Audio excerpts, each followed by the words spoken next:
Bonjour, vous écoutez l'épisode 97 de la saison 2 du podcast Revue et Corrigée.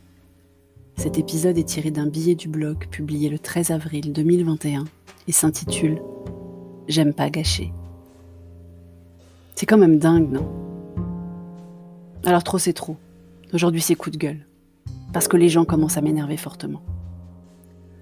Les médias ont fait les gros titres sur les centres qui ont manqué de doses, alors qu'il y en a qui en jettent des doses. Parce que les gens veulent choisir leur vaccin comme leurs céréales au supermarché. On en est à gérer la préférence de marque sur les vaccins à présent. D'abord les médias.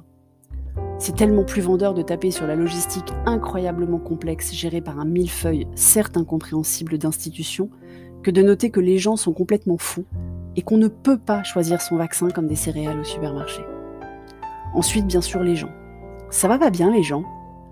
Vous râlez qu'on ne peut rien faire et vous allez sans doute aussi pointer du doigt ceux qui nous gouvernent quand on n'atteindra pas les objectifs parce qu'on aura dû jeter des doses.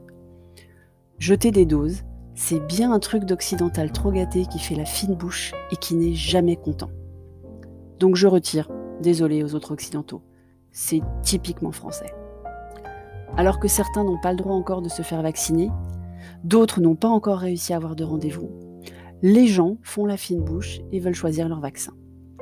Et ils sont tellement informés, renseignés, tout ça, les gens, qu'ils refusent aussi le Moderna.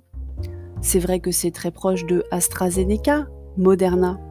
Ben quoi ? La dernière lettre est la même, non ?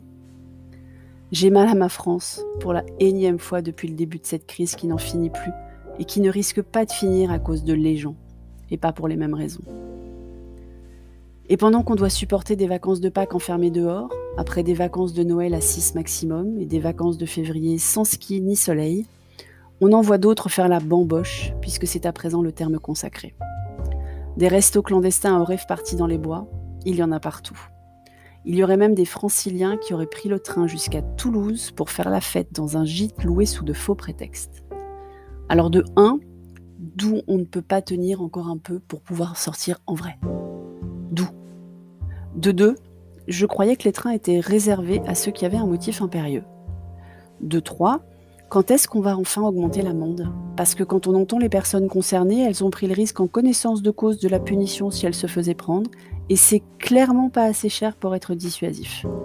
Perso, je trouve que 135 € perdus, c'est une somme, mais apparemment pas pour tout le monde. Et ce n'est pas que j'ai pas envie de voir du monde, croyez-moi. J'en suis à envier les Anglais d'avoir pu prendre une pression en terrasse hier. Et pourtant, c'est rare que j'envie quoi que ce soit aux Anglais, parce qu'après 1 an à Londres, je ne rêvais que de revenir en France. J'en suis aussi à calculer la probable date à laquelle on aura enfin accès au vaccin, enfin s'ils arrêtent de jeter des doses, et c'est loin, c'est très loin. Mais à part ça, tout va bien. J'ai 1 semaine sur le jury Podcastéo et ça va être fun. D'ailleurs, je vais participer à l'émission spéciale Discord sous les potes de Claque vendredi soir et à la cérémonie de remise des prix samedi.